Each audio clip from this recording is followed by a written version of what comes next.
പ്രിയമുള്ളവരെ, ഇന്നത്തെ വചന ശുശ്രൂഷയും അനുദിന വിശുദ്ധരെയും കുറിച്ച് നമുക്കറിയാം. ഇന്നത്തെ സുവിശേഷം വിശുദ്ധ മാർക്കോസ് എഴുതിയ സുവിശേഷം അധ്യായം 16 9 മുതൽ 15 വരെ വാക്യങ്ങൾ. ആഴ്ചയുടെ 1-ാം ദിവസം രാവിലെ ഉയർത്തെഴുന്നേറ്റതിനു ശേഷം യേശു ആദ്യം മഗ്ദലന മറിയത്തിന് പ്രത്യക്ഷപ്പെട്ടു. ഇവളിൽ നിന്നാണ് അവൻ 7 പിശാചുക്കളെ പുറത്താക്കിയത്. അവൾ ചെന്ന് അവനോടുകൂടി ഉണ്ടായിരുന്നവരെ വിവരമറിയിച്ചു. അവർ ദുഃഖത്തിലാണ്ട് വിലപിച്ചിരിക്കുകയായിരുന്നു. അവൻ ജീവിച്ചിരിക്കുന്നുവെന്നും അവൾക്ക് കാണപ്പെട്ടു എന്നും കേട്ടപ്പോൾ അവർ വിശ്വസിച്ചില്ല. ഇതിനുശേഷം അവരിൽ 2 പേർ ഗ്രാമത്തിലേക്ക് നടന്നു പോകുമ്പോൾ അവൻ വേറൊരു രൂപത്തിൽ അവർക്ക് പ്രത്യക്ഷപ്പെട്ടു. അവർ പോയി ബാക്കിയുള്ളവരെ വിവരമറിയിച്ചു. അവരെയും അവർ വിശ്വസിച്ചില്ല. പിന്നീട് അവർ 11 പേർ ഭക്ഷണത്തിനിരിക്കുമ്പോൾ അവൻ അവർക്ക് പ്രത്യക്ഷപ്പെട്ടു. ഉയർപ്പിക്കപ്പെട്ടതിനു ശേഷം തന്നെ കണ്ടവരെ വിശ്വസിക്കാത്തത് നിമിത്തം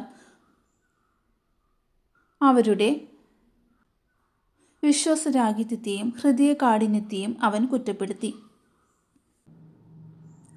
അവൻ അവരോട് പറഞ്ഞു, നിങ്ങൾ ലോകമെങ്ങും പോയി എല്ലാ സൃഷ്ടികളോടും സുവിശേഷം പ്രസംഗിക്കുവിൻ. അനുദിന വിശുദ്ധർ. ഇന്നത്തെ വിശുദ്ധൻ വിശുദ്ധ സ്റ്റാനിസ്ലാവോസ്. പോളണ്ടിൻ്റെ മധ്യസ്ഥനാണ് ക്രോക്കോവ് ബിഷപ്പായിരുന്ന സ്റ്റാനിസ്ലാവോസ്. വിശുദ്ധ തോമസ് മൂറിനെയും വിശുദ്ധ തോമസ് ബെക്കറ്റിനെയും പോലെ അനീതി പ്രവർത്തിച്ചു കൊണ്ടിരിക്കുന്ന ഗവൺമെൻറ്റിനെ സ്റ്റാനിസ്ലാവോസ് ചെറുത്തുകൊണ്ടിരുന്നു.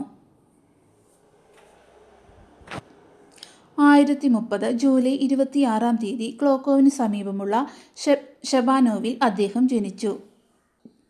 ബാല്യകാലം മുതൽ തന്നെ ദൈവഭക്തിയിലും സത്യനിഷ്ഠയിലും അദ്ദേഹം വളർന്നു. നല്ല വിദ്യാഭ്യാസം നേടിയ അദ്ദേഹം പിന്നീട് ക്രോക്കോവിലെ ബിഷപ്പായി നിയമിതനായി. ബിഷപ്പായ ശേഷം വിശുദ്ധൻ സഭയുടെ നിയമങ്ങളും നീതിയും ഉറച്ചുനിന്ന് പാലിച്ചു. സമൂഹത്തിൽ ഉണ്ടായിരുന്ന അനീതികളും അഴിമതികളും അദ്ദേഹം തുറന്നു പറഞ്ഞു. അദ്ദേഹത്തിൻ്റെ ജീവിതം മുഴുവൻ ദൈവസ്നേഹവും മനുഷ്യസേവനവുമായിരുന്നു. ആ കാലത്ത് പോളണ്ടിൻ്റെ രാജാവ് തൻ്റെ അധികാരം ദുരുപയോഗം ചെയ്യുകയും അനീതികൾ ചെയ്യുകയും ചെയ്തിരുന്നു. വിശുദ്ധ സ്റ്റാനിസ്ലാവ് ഇത് സഹിച്ചിരുന്നില്ല. രാജാവിൻ്റെ തെറ്റുകൾക്കെതിരെ അദ്ദേഹം ശക്തമായി പ്രതികരിച്ചു. അദ്ദേഹം രാജാവിനെ പലതവണ തിരുത്താൻ ശ്രമിച്ചു. എന്നാൽ രാജാവ് തൻ്റെ തെറ്റുകൾ സമ്മതിക്കാൻ തയ്യാറായില്ല. ഒടുവിൽ വിശുദ്ധൻ രാജാവിനെ സഭയിൽ നിന്ന് പുറത്താക്കി. ഇത് രാജാവിനെ ഏറെ ക്രുദ്ധനാക്കി. വിശുദ്ധ സ്റ്റാനിസ്ലാവിൻ്റെ ജീവിതം സത്യത്തിൻ്റെയും നീതിയുടെയും ശക്തമായ സാക്ഷ്യമാണ്. അധികാരമുള്ളവർക്ക് പോലും തെറ്റുകൾ ചൂണ്ടിക്കാണിക്കാൻ അദ്ദേഹം ഭയപ്പെട്ടില്ല. വിശുദ്ധ സ്റ്റാനിസ്ലാവെ, സത്യം പാലിക്കാൻ ധൈര്യം നൽകണമേ. അനീതിക്കെതിരെ നിൽക്കാൻ ശക്തി നൽകണമേ. ആമേൻ.